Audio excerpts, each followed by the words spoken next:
All right, let's get into it. So welcome again. I am Tom Carr, and this is the Property Web. Let's get onto another episode. Today, I'm here really pleased to be joined by someone who's come from overseas like me and calling Australia home now. He's got long 20-year history in real estate and lots of experience, which we can get into. So Mark Horvat from Acquiry, welcome. Thank you for having me, Tom. Really pleased to have you here. And I think this one's going to be an interesting one because I don't see you as a typical buyer's agent. I feel like there's actually one word that I think probably describes this episode more than anything, and it's blue chip.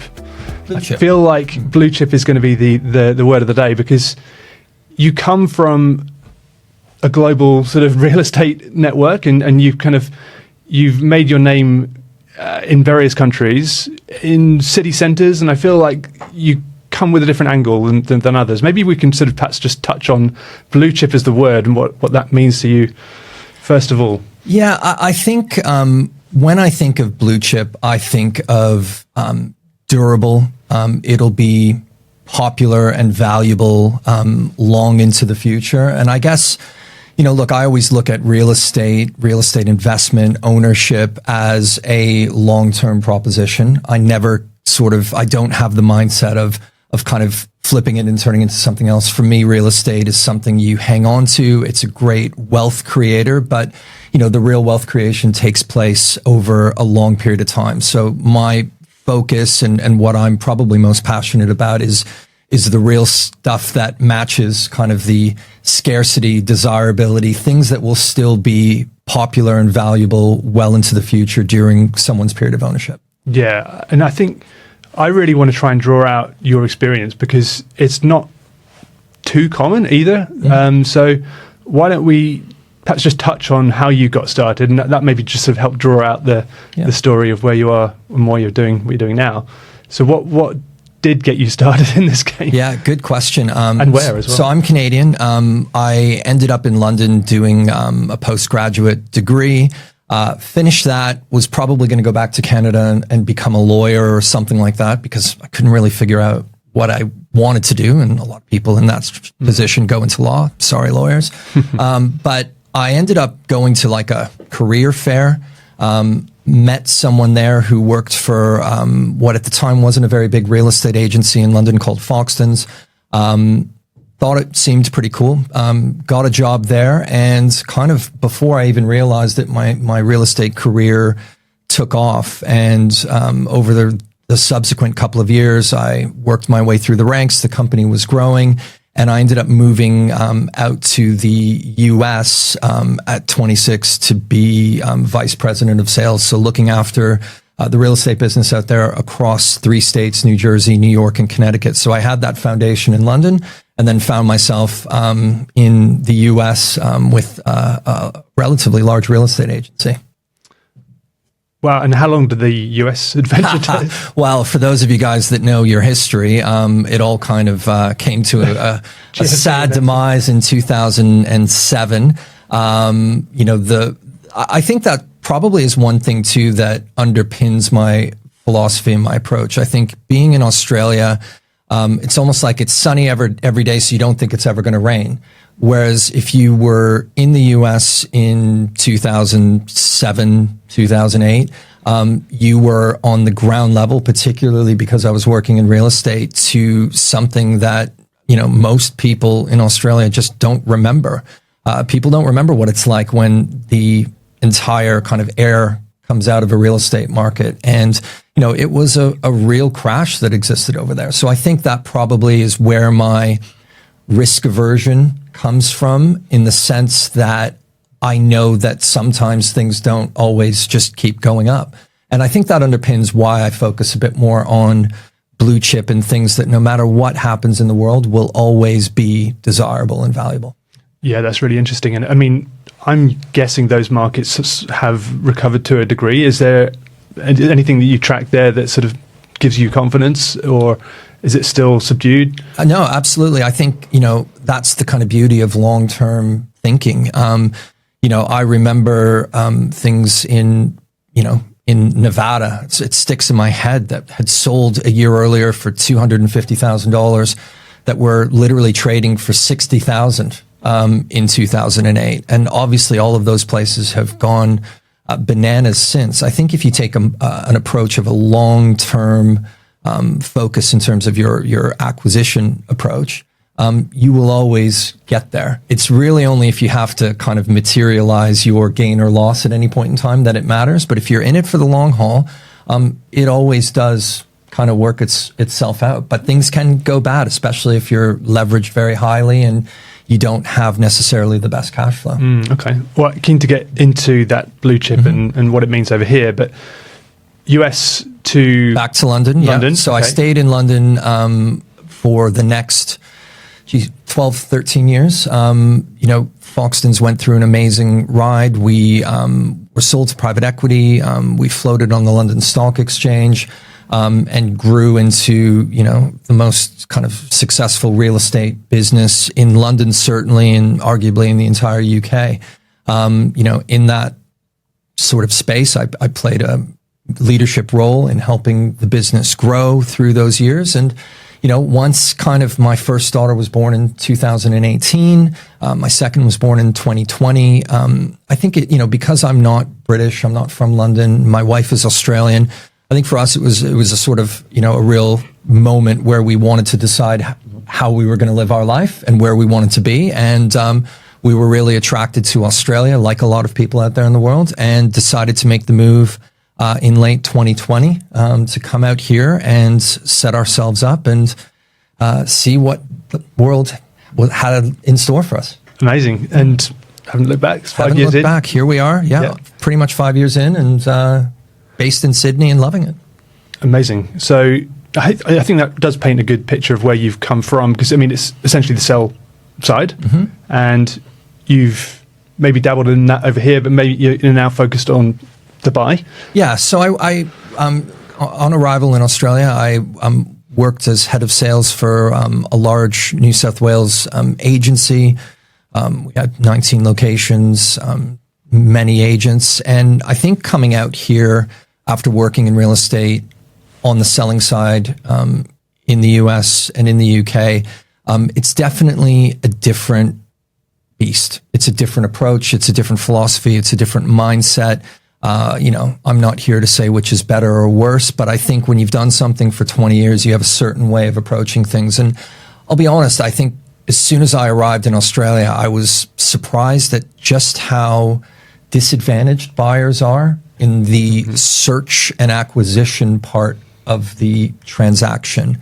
And, really early on, I was surprised that the whole buyer's agency side of the coin wasn't more popular. It wasn't taken up by more people.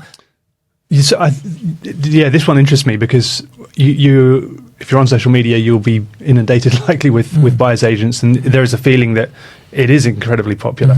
Maybe that's because we're in the industry. Yeah. But you mentioned to me once about the US experience, and I think that's quite different to here. Do you remember the stats? That's a really good point. So in the US, and look, I don't know the latest numbers. I think this is 2021, but 86% of buyers in the US transact with a buyer's agent. So someone representing them as the buyer in the transaction. And for those of you familiar with the US market, the data that's available to the public is significantly more than the data available to real estate agents that we pay for over here. It's all free. Sites like Zillow, Redfin, you're able to look at things that we can't see here, even if we pay for it. So they are armed with more information, and they still have a professional representing them in the transaction. And then arriving here, you look at, quite a few things that are not in the buyer's favor, but a lot of people kind of just make the decision to go it alone. And the take up here, I don't know whether there's a real accurate kind of number, but, anecdotally, it's probably 3, 4, maybe 5% in Sydney, but, certain parts maybe a little bit higher. But the vast majority still decide to go it alone here. And is that, are you talking investors are there or owner-occupiers? I think it's a combination. So I think people just using someone on their side as a buyer's agent, I think the numbers are give or take that, whether it's investment, whether it's owner-occupiers. I know that a lot of people looking to invest out of state or very far from where they're based often do choose to use someone. But when it's closer to home, maybe there's that feeling of overconfidence with, awareness of the local area. I can do it myself, and I think that's something that's probably a bit more. So owner occupiers and local investors probably go it alone much more than people looking to do something farther afield. Yeah, well, I think there's just that. It's the confidence. You've driven around the suburbs. You feel like you know the area. But actually, coming from overseas, Sydney is a very spread out city. It's not somewhere you can just sort of walk around in a day. No. You're driving and you're not seeing lots of pockets. So, I mean, I think that's probably where the additional help that someone like you can bring. But, I mean, I still want to explore this whole blue chip concept because it's really interesting to me. A lot of the clients that I see, people I talk to, it's about finding that sort of sharp equity growth in a market. It's about going in, getting out, not necessarily making a quick buck, but just sort of moving your portfolio forward, which I'm all for. not against that as a strategy, but the blue chip concept seems different to me.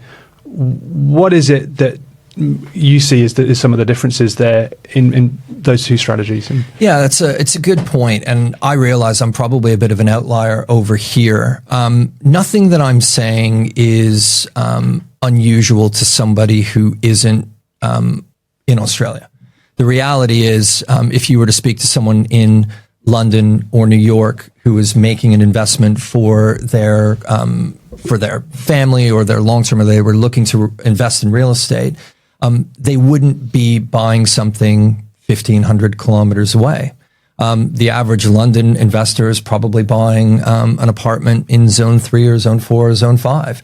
The average New York investor is probably buying something in Brooklyn or Queens or maybe New Jersey.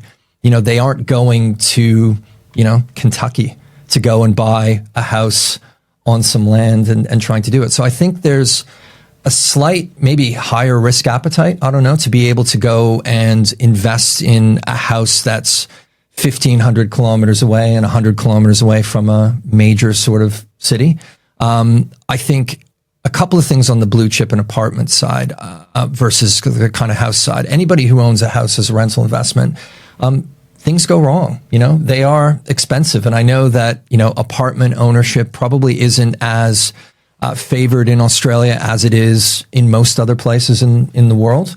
I think that will change over time as affordability continues to kick in. And I think if given the option of buying something in an Art Deco building in a beautiful suburb in Sydney where you have scarcity and geographical kind of, constrictions around being able to build versus buying something, 80 kilometers outside of Brisbane on a piece of land, I don't know, that you're so far away from. I actually believe that will gradually become more desirable for investors as they're thinking a bit more long-term about what they're trying to do. It also relies on abnormal capital appreciation. So if you're thinking about the houses, and look, they've been amazing performers, these places in Western Australia and Queensland, over the last few years. But if you go back and look at the previous decade, they barely moved. So we're kind of almost making decisions based off of very recent history, assuming that that's just always the way that it's going to be. And I think anybody who really takes investment seriously knows that you can't always make a decision based on that. It's looking over the longer term. It's kind of the difference between investing and speculating. And I think that I believe strongly in the investment argument, and I have no issues with people speculating, but I think it comes with a higher risk profile than perhaps sometimes people are willing to acknowledge at the time. Well, I mean, ultimately, people need to, if you're investing and you're getting someone to rent, they need to pay the rent and they need to have a job. Yeah, absolutely. And where are the jobs? They're in the capital cities. Yeah. I think so that's one argument. But I think I don't know whether it's a perception here, whether this is unique to Sydney, Australia, but the apartments, there's a lot of them going up. Quality is sometimes questionable. Yeah. I would imagine that puts people... Totally. Is that common elsewhere? Or do you make a really good point about the newer apartments and how a lot of time they haven't been good performers. They haven't been built well. In the first 10 years, you've got huge amounts of kind of remedial works needing to take place. And I think that's affected the kind of unit brand, let's just call it. What I speak to are, those often beautiful buildings that have been up for 100 years, that have character, high ceilings, good floor plans and layouts, big windows.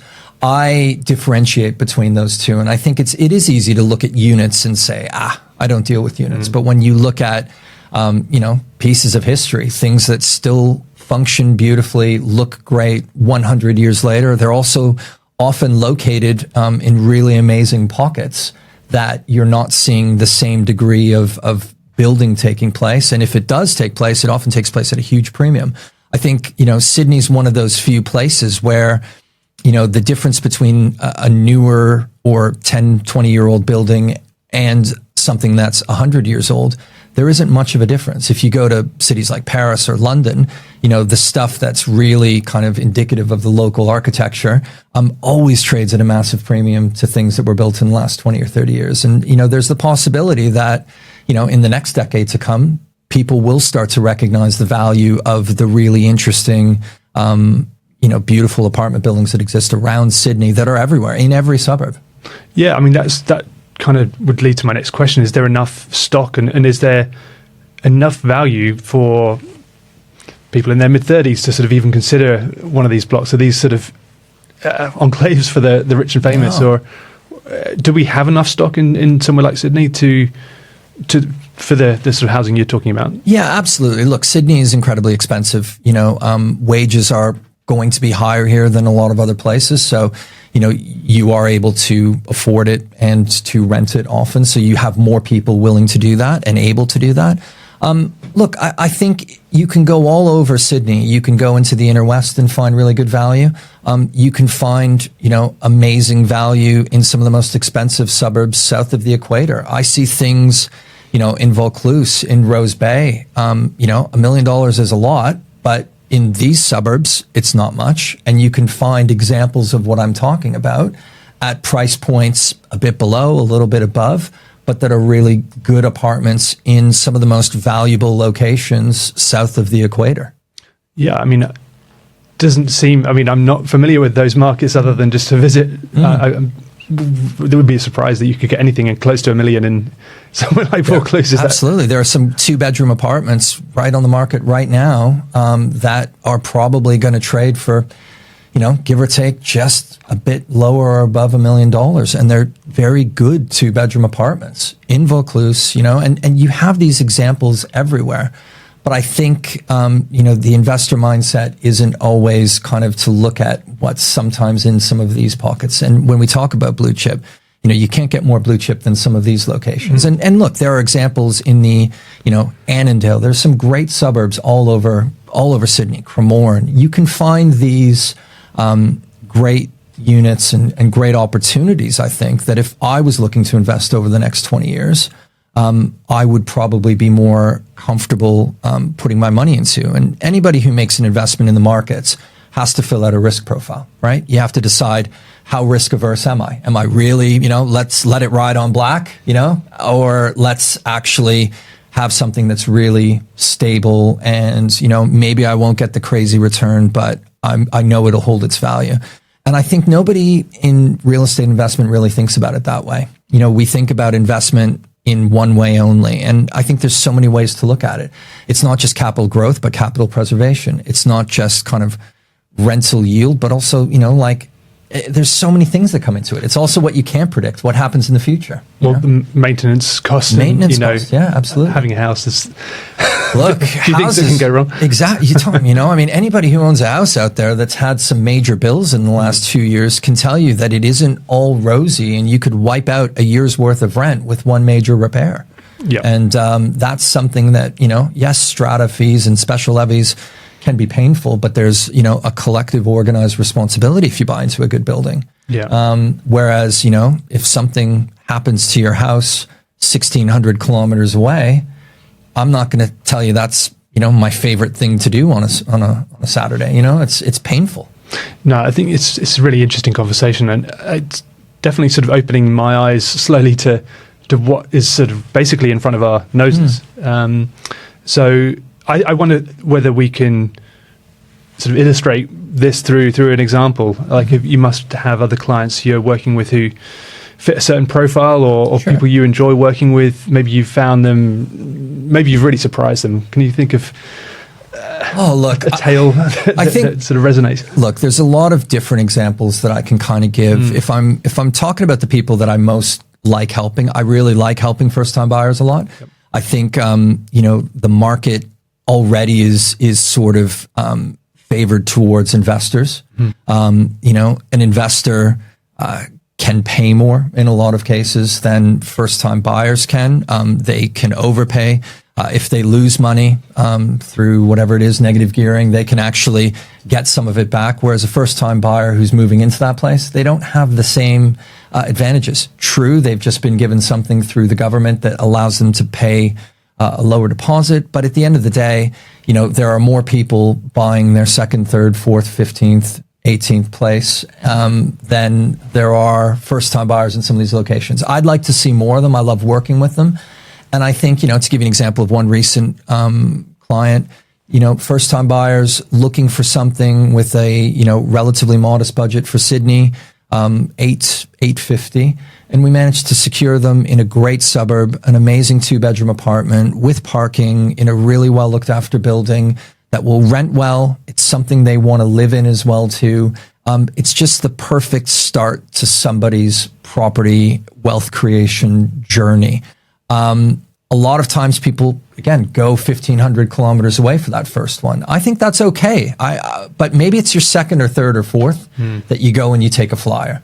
I think that first one is really important. And I think having something that you can also live in, something that you're happy with, that just really ticks all your boxes, it's absolutely possible. Did they come in with preconceived ideas about what they wanted? I just wonder how much you were able to shape what they landed. The way I work with clients, I don't really put any restrictions on what they're looking for at the start. I think the best way of approaching search and that initial strategy session is really just to get everything down that they're looking for, that dream wish list. That dream wish list does exist somewhere. We just then have to go and find out, okay, where has it happened in the last stretch of time? And you start to notice certain suburbs, certain locations, certain pockets, certain types of property. And at that stage, you can really test the client's sort of appetite and see whether or not, actually, that's something that's really good. It's great to see that we have these options. If you don't find it in recent history, you then have to look a little bit outside of those parameters. Maybe it'll be a trade-off on that wish list. Maybe it'll be a slightly different location, but that offers a bit better value than where we initially started. So I think, I work with clients who, for the most part, I think their budgets match with what they're looking for. We sometimes just have to bring that to life and start to see examples recently that transacted that give them that confidence that, okay, something like this is what we're looking for, and then try and go and see as many of those options as we can. Okay, interesting. So if you were going to put a message out there to people, perhaps they're a first-time buyer, maybe they're considering investing interstate, let's say. Yeah. So how are you, what are you going to give as one sort of single thing for people to think about? What did we focus on the first-time buyer? What is it that they should be thinking about leading into that search that you would want to put out there into the ether? Maybe something that would help move them along, because there's a lot of inertia in the process. It's a good question. Anybody who's bought their first place and then picked up the keys from the agent, walked through the door, had a pizza on cardboard boxes that first night and slept on an air mattress, will know exactly what I'm talking about. That feeling of achievement, that feeling of satisfaction that you are in your own place, your first place. It's a place that you'll always remember. It's a place that is a real milestone in your life. And I think that more people should consider that and the intangible aspects to that. If you buy something that you like, something that you're really happy to be in, there's an intrinsic value in there that I don't think we always fully factor in. I think we like to look at real estate like we look at a stock. The problem is you can't go and sleep in a stock. A stock is a number on your computer screen, whereas this tangible piece of real estate is something that you can move into for a while. You can paint, you can fix up, you can, throw a housewarming party. You can, get creative. Raise your first child there, bring your first child home too. And I think that we really financialize everything way too much. And it's okay to do that. And I want people to make great financial decisions, but I think I want them to also get the value that comes from actually making a good real estate decision for them, because we all like things differently. We all value things differently. The idea that a property is worth the same thing to everyone is not true. The reality is if your kids go to school 100 meters away and someone doesn't have kids, it's worth more to that family with kids. And I think we've got to start considering those intangible bits of value for buyers. And to those first home buyers, I think it's great to move out of the rental market and into your own place and pay your own bills. I did it once upon a time. I'm sure you have. I still remember moving in 20 years ago to that first place I bought back in London. And, I'll always remember it. And I think I'd love to kind of get a lot of first time buyers to feel emotionally invested in it as well. That it's achievable and it's worth the journey. Yeah, I think we've become too financialized and too focused on the investment side of stuff. And, the investment's out of your control. What is in your control is finding something and living in something that you really want to. And that's what I try and make a reality with clients. I think that's a message that will resonate with a lot of people. And I think we can share this. And Mark, it's been great having you on. Really appreciate you being here. I think it's awesome that you just bring that international sort of step back almost. It's like a sort of a different perspective, which I really appreciate. And I'm sure other people will. So how would people get in touch with you? What's the... I think, look, if you're considering buying something or you're out there looking and you're finding it difficult, you're tired of seeing no price guide, you're tired of kind of, asking how much do you want for it and getting no real answer back, and you think that someone like me would be a great asset on your team, the best way is to reach out and schedule an initial consultation at theacquiry.com.au. Reach out to me on Instagram, on LinkedIn. I'd love to be able to have that initial conversation and see if it's something that's right for you. Either way, you'll walk away with some great tips that will help you with your property transaction. Awesome. I will put that in the notes. And to everyone listening, this has been another great episode of The Property Web. So thanks for listening, and we'll see you next time.